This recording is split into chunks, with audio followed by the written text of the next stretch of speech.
जय श्री राम।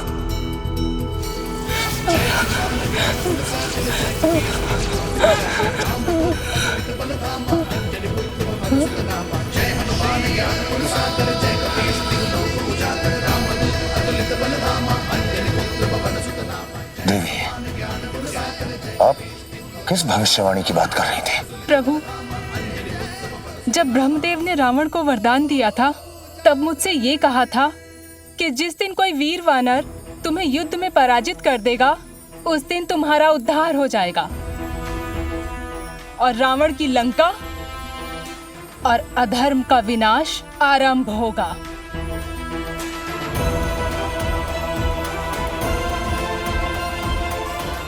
प्रभु, मेरी अनुमति के बिना इस लंका में कोई भी प्रवेश नहीं कर सकता, किंतु मैं आपको सहर्ष अनुमति देती हूँ। प्रभु, श्री राम का नाम लेकर आप इस लंका में प्रवेश कीजिए और धर्म के सभी कार्यों को पूर्ण कीजिए।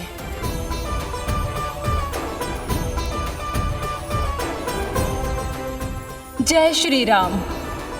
जय श्री राम। जय श्री राम।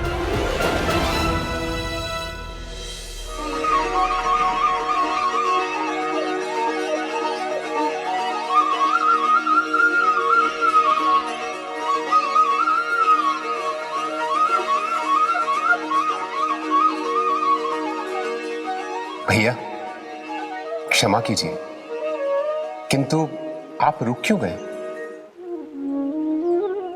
क्या सोच रहे हैं आप? लक्ष्मण, ये 13 पूर्ण रेखाएं हमारे वन में 13 वर्षों की प्रतीक है।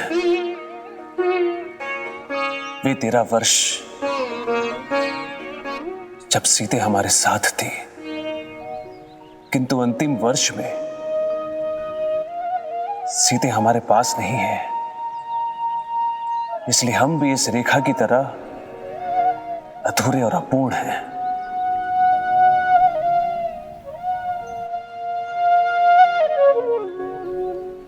माता, रघुनंदन के साथ वन में रहते हुए कब 13 वर्ष बीत गए मुझे ज्ञात नहीं। एक वर्ष भी एक क्षण समान प्रतीत होता था।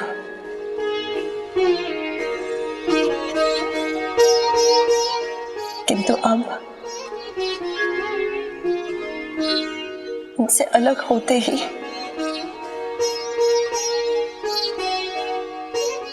एक क्षण भी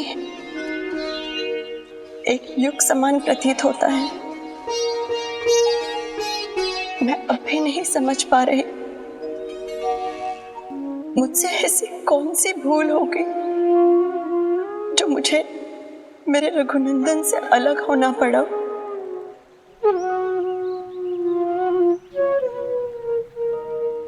लक्ष्मण, हर घटना के पीछे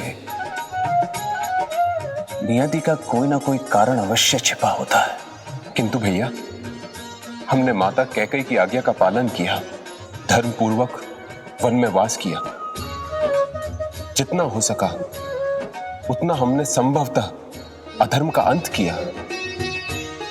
तो फिर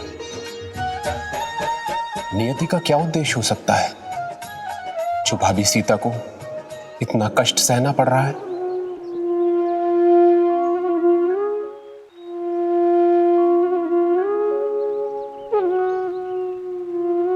अधर्म का समूल विनाश। लक्ष्मण, पंचवटी में रहते हुए हमें यह ज्ञात नहीं था, हम अधर्म के मूल तक नहीं पहुंच पाए, किंतु अब हमें ज्ञात हो गया है। संसार में फैले हुए अधर्म का केवल एक ही कारण है, और वो है रावण, और वो है रावण, और वो है रावण। माता कैकेयी के आदेश के अनुसार हम मन यात्रा पर निकल पड़े, किंतु तभी हमें प्रतीत हुआ था कि इस यात्रा के पीछे अधर्म के प्रतीत कोई ना कोई विशेष उद्देश्य अवश्य है लक्ष्मण।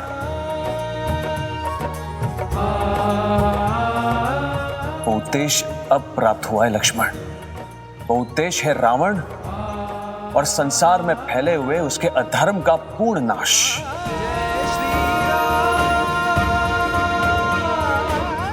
अधर्म की मूल लंका में धर्म की स्थापना।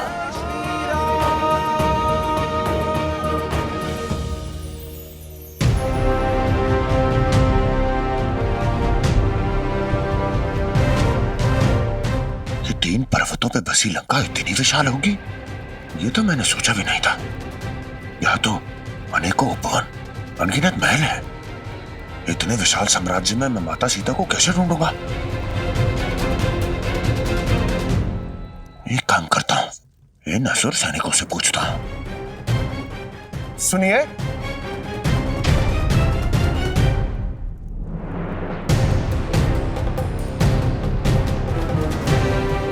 ऐसा लगा किसी ने पुकारा, परंतु यहाँ पर कोई भी नहीं है। लगता है हमारा भ्रम है। हाँ, हे प्रभु श्री राम, ये मैं क्या करने जा रहा था?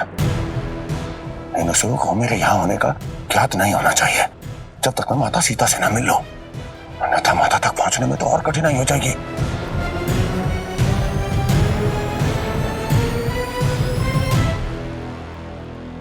क्या सुरसा श्राप से मुक्त हो गई?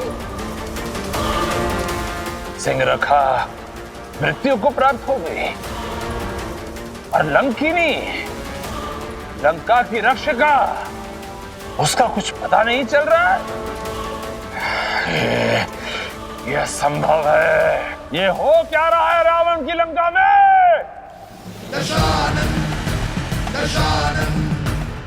अर्थात जो कोई भी है वो लंका में प्रवेश कर चुका है।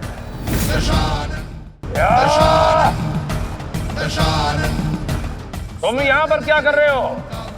वो जो भी है, जैसा भी है, जहां भी है, उसे महाराज रावण के दर्शन करवाओ, बंदी बना के लाओ उसको। जाओ।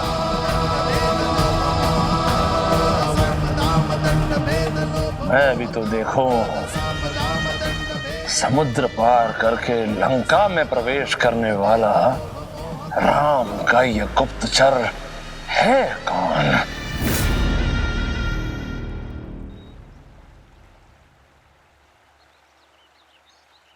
धृतराज संपाति ने कहा था कि माता सीता अशोक वाटिका में है, किंतु उन्होंने ये तो बताया ही नहीं कि अशोक वाटिका लंका में कहां है।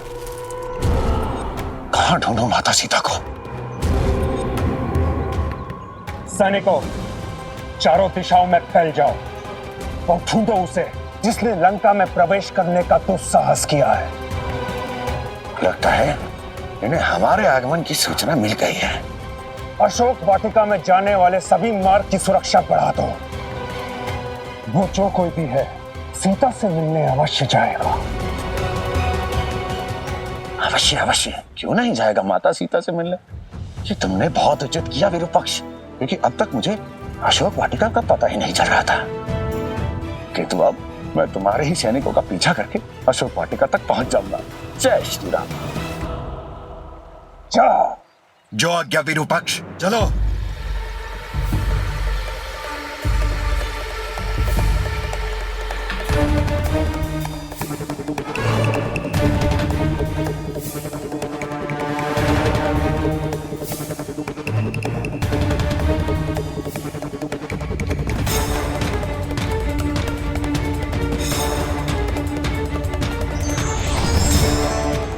लगता है हमारा कोई पीछा कर रहा है।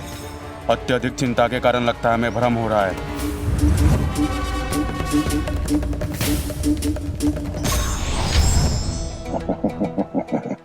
अभी तो मैं माता सीता से भी नहीं मिला, तुम्हें तो अभी से चिंता होने लगी।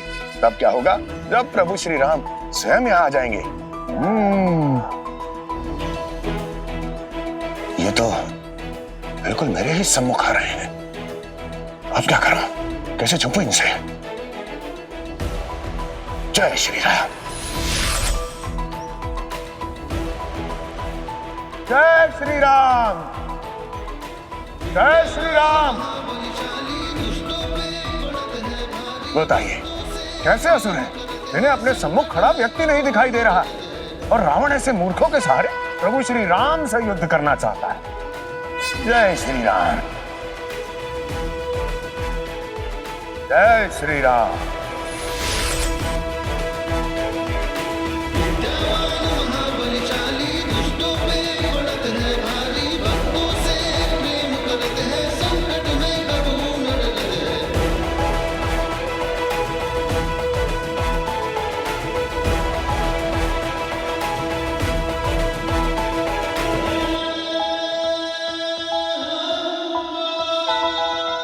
ये रावण के सैनिक तो चारों दिशाओं में जा रहे हैं, ऐसे में अब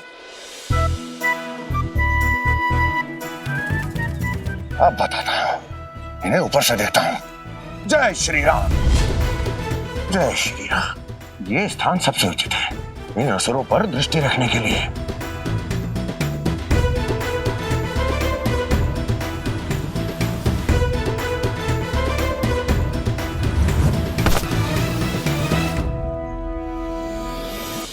वो देखो उच्च में। प्रभु का प्रसाद समझकर ग्रहण कर लो, ग्रहण कर लो। सेनापति जी, सेनापति जी, सेनापति जय जी। श्री राम।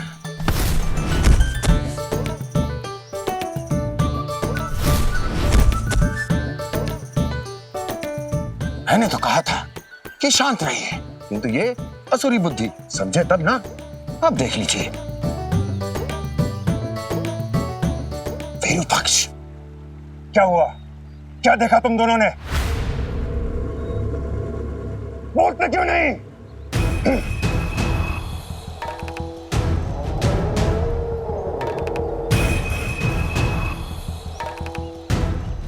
ये दोनों तो जीवित नहीं है। इसका अर्थ ये हुआ कि उस घुसपैठिए ने इनका वध किया है। वो आसपास ही है, जाओ ढूंढो उसे।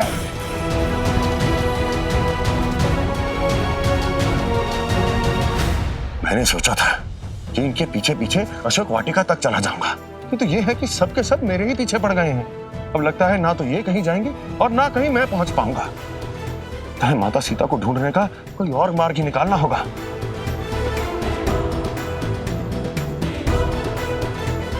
जय श्री राम।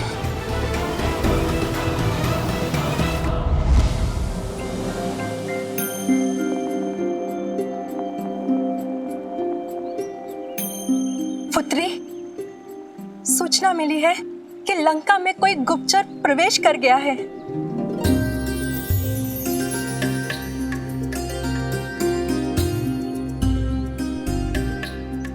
ये अवश्य मेरे रघुनंदन के भेजे हुए दूत होंगे, जो मेरा पता लगाने यहाँ आए होंगे। की प्रतीक्षा पूर्ण हुई माता।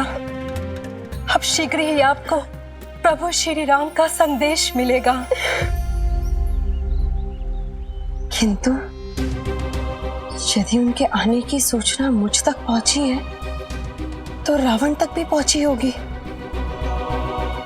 और पता नहीं रावण के भयानक असुरों को पार कर वे मुझ तक पहुंच भी पाएंगे अथवा नहीं।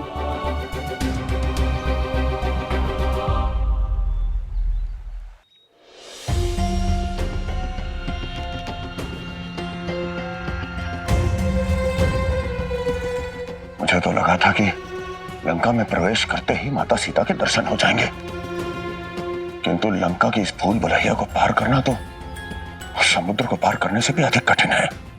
पर से विडंबना यह है कि इस संपूर्ण लंका में एक भी ऐसा व्यक्ति नहीं जिससे मैं माता सीता के विषय में पूछ सकूं। हे प्रभु श्री राम, अब केवल आप ही का सहारा है। आप ही मार्ग दिखाइए प्रभु। ओम भगवते वासुदेवाय नमः।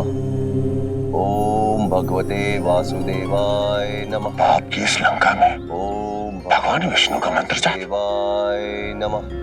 ये तो ऐसा है जैसे ओम भगवते जैसे तपते मरुस्थल में सरोवर मिल जाए। ओम भगवते जय श्री राम। नमः। ओम भगवते वासुदेवाय नमः। ओम भगवते वासुदेवाय नमः। ओम भगवते वासुदेवाय नमः। ओम भगवते वासुदेवाय नमः। ओम भगवते वासुदेवाय नमः। जय श्री राम। ये सब प्रभु श्री राम की कृपा है। अब केवल यही विष्णु भक्त मुझे माता सीता को ढूंढने में मेरी सहायता कर सकते हैं। ओम भगवते वासुदेवाय नमः।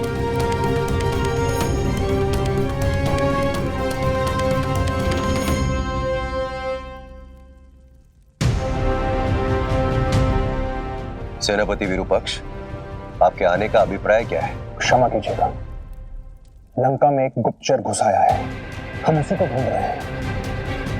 आपने किसी को देखा है यहाँ? नहीं, मैं तो यहाँ अपने प्रभु की भक्ति में लीन था। किंतु सचेत रहिएगा, यदि किसी पे संदेह हो तो अति शीघ्र हमें सूचित कीजिएगा।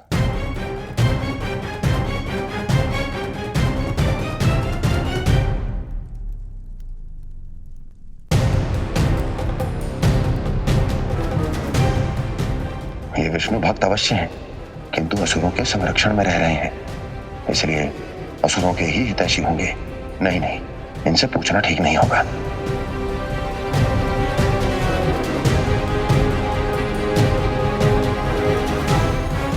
ठहरिए वानरराज। हे प्रभु श्री राम, जिसका भय था वही हो गया। अब तो लगता है माता सीता से भेंट करने से पूर्व ही मेरा भेद खुल जाएगा।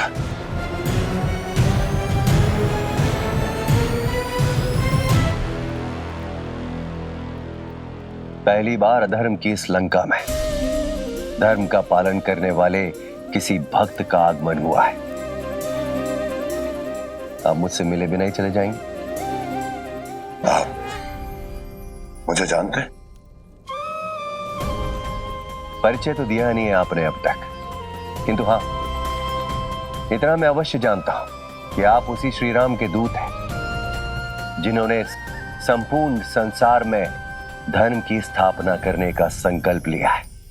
आपकी साहस की प्रशंसा करनी होगी, जो आप रावण की लंका में रहकर भी प्रभु श्री राम के गुणगान कर रहे हैं। कौन है आप? मैं उसी रावण का छोटा भाई विभीषण।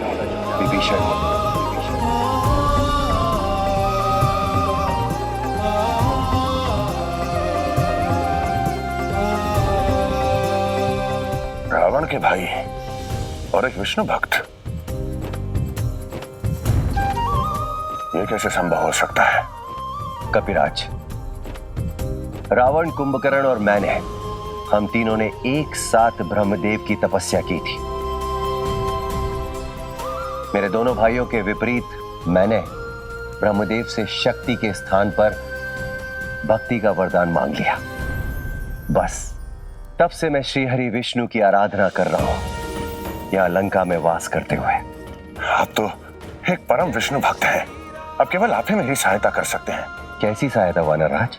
विभीषण जी, मैं रामदूत हनुमान हूँ और यहाँ पर माता सीता को ढूंढने के लिए आया हूँ, किंतु इतनी बड़ी लंका में मुझे ये नहीं समझ आ रहा कि माता सीता है तो है कहाँ। कृपया करके आप मेरी सहायता कीजिए। ये तो मेरा सौभाग्य है कि आप मुझे इस लंका में धर्म का कार्य करने के लिए कह रहे हैं। वानरराज, दक्षिण दिशा की ओर जाइए, वहां आपको अशोक के वृक्ष मिलेंगे। बस वहीं अशोक वाटिका में देवी सीता का वास है।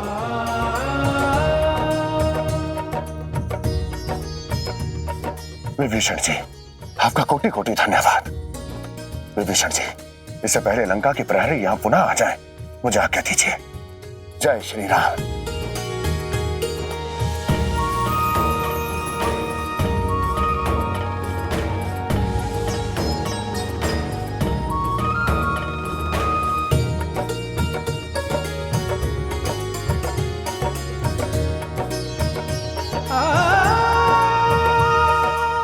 ये तो अशोक के वृक्ष है। अवश्य ही अशोक वाटिका समीप ही है। इसका अर्थ है कि मुझे माता सीता के दर्शन शीघ्र ही होने वाले हैं।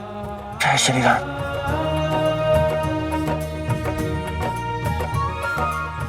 इस ओर से तो असुर आ रहे हैं। मुझे अशोक वाटिका में प्रवेश का कोई और मार्ग ढूंढना होगा। इधर भी असुर,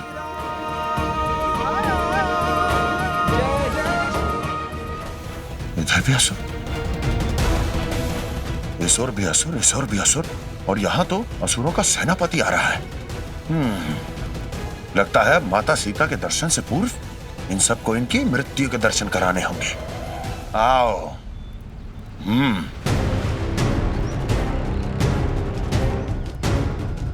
जय श्री राम, जय श्री राम। तो तुम ही हो वो गुप्तचर जिसे हम सारी लंका में ढूंढ रहे थे। गुप्तचर? नहीं नहीं,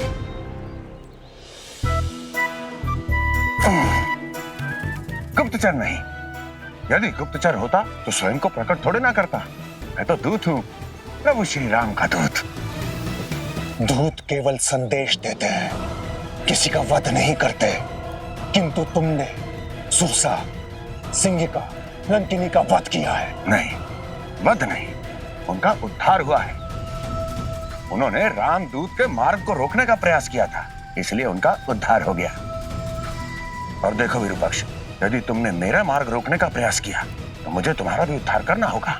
लंकेश ने तुम्हें जीवित पकड़ने का आदेश दिया है, अन्यथा कुछ और बोलने के लिए अभी तक जीवित नहीं रहते तुम।